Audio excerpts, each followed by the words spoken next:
been a fabulous couple of weeks. We've talked about problem-solving workshops, learning through game, and today we're going to talk about learning for all ages. So learning activities that cover all ages. We're going to embrace the joy of learning together. So imagine this. You're all gathered at the kitchen table, not for dinner, but for a lively debate about ancient Egypt.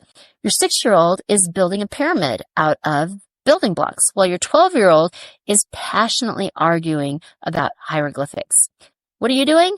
You are sipping your coffee, soaking it all in, and realizing that homeschooling doesn't have to be all about individual learning. It can be a vibrant, engaging, and ultimately enriching experience for the whole family. This is the beauty of multi-age learning, and in this post, we'll uncover why this approach can be a powerful tool for you to add to your toolbox. Now, before we get started, I do want to preface this with saying I've been to many calls and discussions and homeschool conventions, and there's a lot of homeschool parents that like to just do it off the cuff and don't like to plan. If you're going to do multi-age learning, you really do have to kind of plan this. This is not something that's easy to do off the cuff. So this is for my planners, but in the end, it's a lot of fun and it's a lot less work in the whole scheme of things for the whole family because you don't have to do lesson plans for every single person in a different way. So we're going to start off the bat with recognizing, because this is important to recognize, that different age groups possess distinct cognitive, social, and emotional characteristics that influence their learning styles and preferences.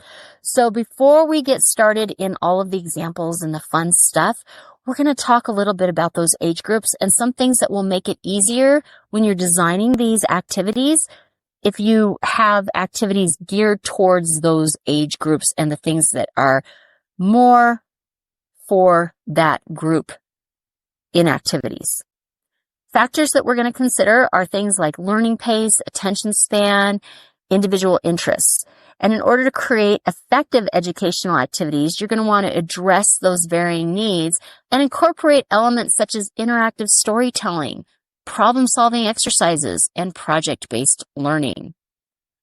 So learning styles that vary, we're going to look at these and we're going to cater to the unique age group, and we're going to start with young children, ages 3 to 6. These kiddos exhibit a natural curiosity and desire for exploration through hands-on experiences. They learn best through play-based activities, interactive storytelling, and sensory stimulation.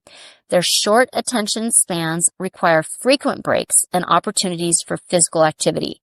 To accommodate these needs, you can incorporate elements such as manipulatives and hands-on materials, music and movement activities, storytelling and puppetry, sensory integration exercises. In contrast, your school-age kiddos, ages 7 to 12, require more structured and guided instruction. They benefit from clear instructions, visual aids, and opportunities for group work. Their developing cognitive skills enable them to comprehend complex concepts, but they still need support with organization and time management. Try these strategies with this age group. Visual schedules and checklists, graphic organizers, group projects if possible, and again, if possible, collaborative work, real-world applications, technology integration to enhance research. Your teenagers, ages 13 through 18. These kiddos benefit from autonomy and real-world applications of theoretical concepts. They are developing those critical thinking skills and require much more independence in their learning processes. Their attention spans are longer, allowing for more in-depth discussions and debates. To develop relevant content for this group, try approaches such as project-based learning and presentations, debate and discussion forums, real-world examples, opportunity for self-directed learning, and choice. I used AI to help me come up with many of these, and then I tweaked them a little bit. Number 1, cooking together. This can be used as math or science lesson. Toddlers can stir the batter or sprinkle topping.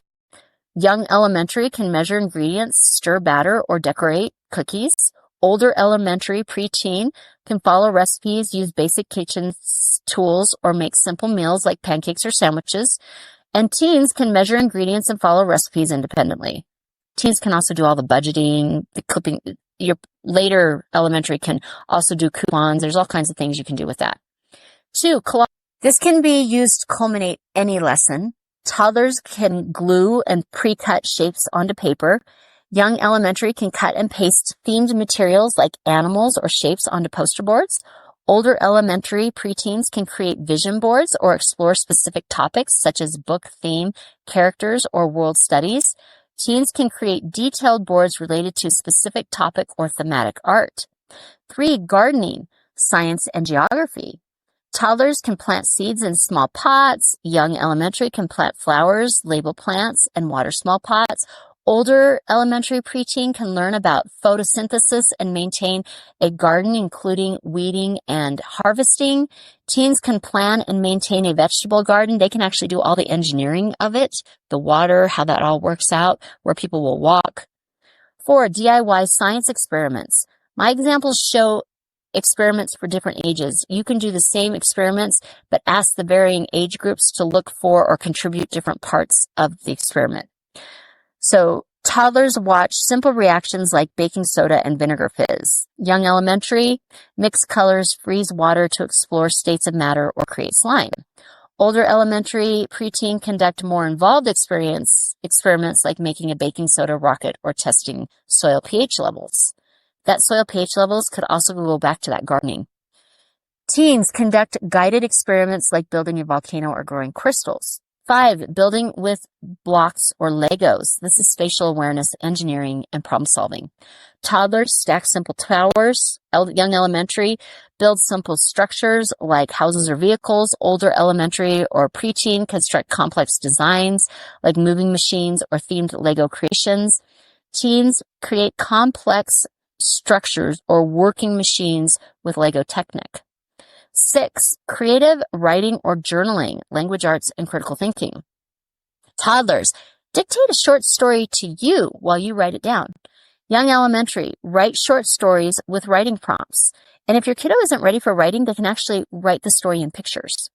Older elementary, preteen, develop multi-paragraph stories, creating comic strips or write persuasive letters.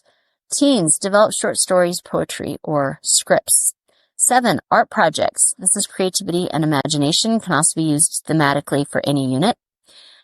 Toddlers, finger painting or coloring with crayons. Young elementary, draw or paint animals, flowers, or simple self-portraits. Older elementary, explore new mediums like charcoal, sculpture, or digital drawing.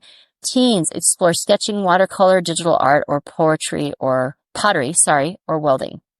8, music making supports cognitive function, memory retention, refines motor skills, and helps develop reading and writing abilities.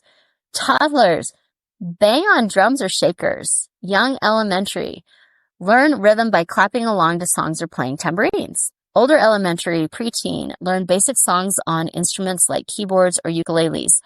I would say this group and the teens are the same in this category. I separated them, but I think both are interchangeable. Learn an instrument or compose simple tunes. 9, board game creation. This is one of my favorites. You can culminate any unit and assess it by asking your child to create a game about the unit. Gameplay also boosts critical thinking skills and helps your child learn strategic thinking. And remember, we went into depth about learning through gameplay 2 weeks ago. So if you missed that, go grab that. And it'll be linked in the notes. Toddlers, help color and name simple game pieces. Young elementary, design simple games using dice and handmade cards. Older elementary, preteen, create strategy-based games with detailed rules and unique theme. Teens, design detailed rules and strategy. 10, photography, science, spatial awareness, and color.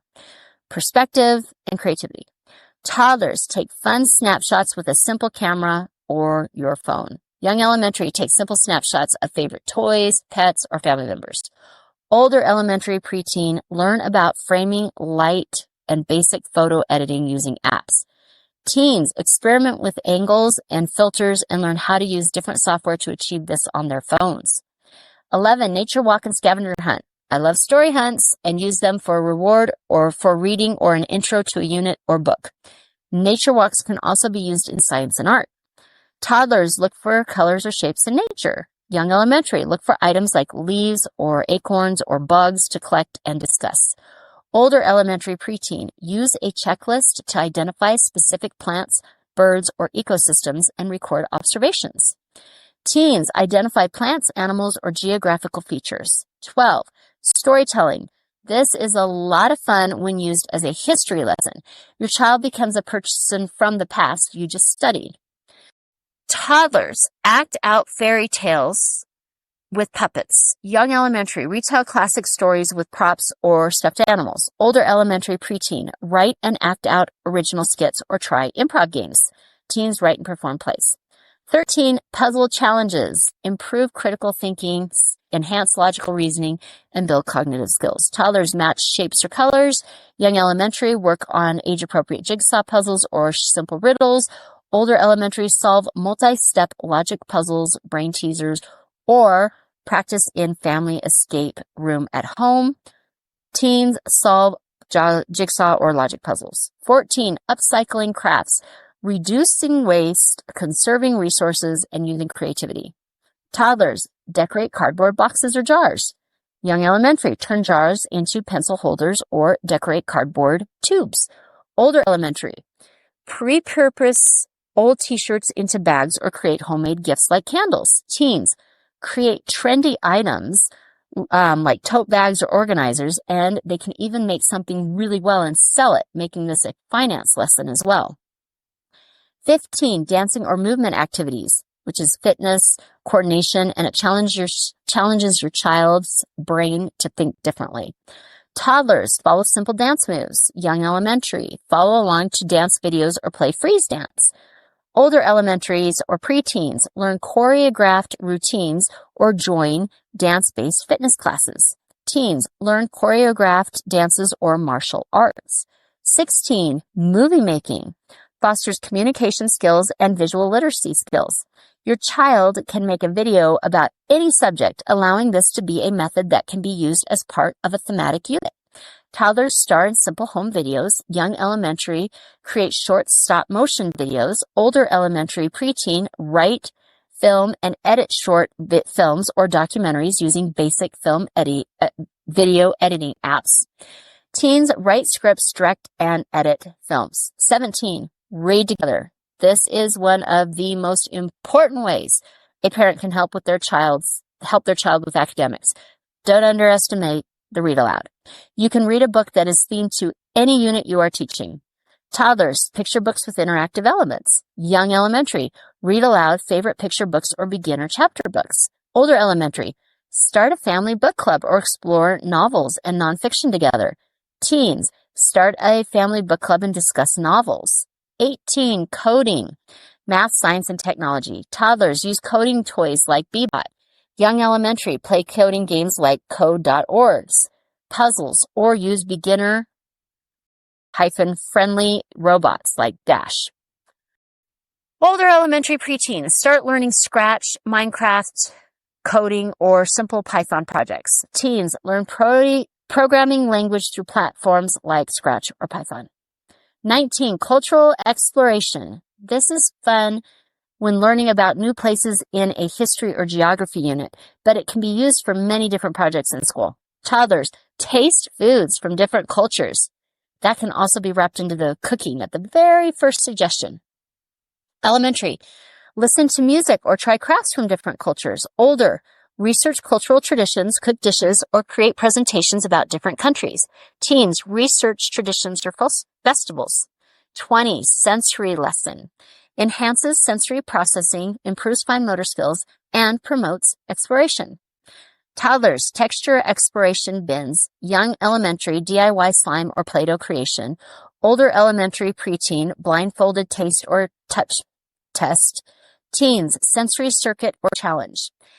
Gather your crew, embrace the magic of diverse perspectives, and embark on exciting learning adventures that will leave you all richer and more connected than ever before. The kids' movie quote, "Yesterday is history, tomorrow is a mystery, but today is a gift." That is why it is called the present. Master Uguay in Kung Fu Panda. If you are hearing this message, you've listened to the entire episode. And for that, I want to send you a huge thank you. Please leave me a comment or review and share with other moms you know. Get in touch in the comments or on Kara's social media networks. See you next week.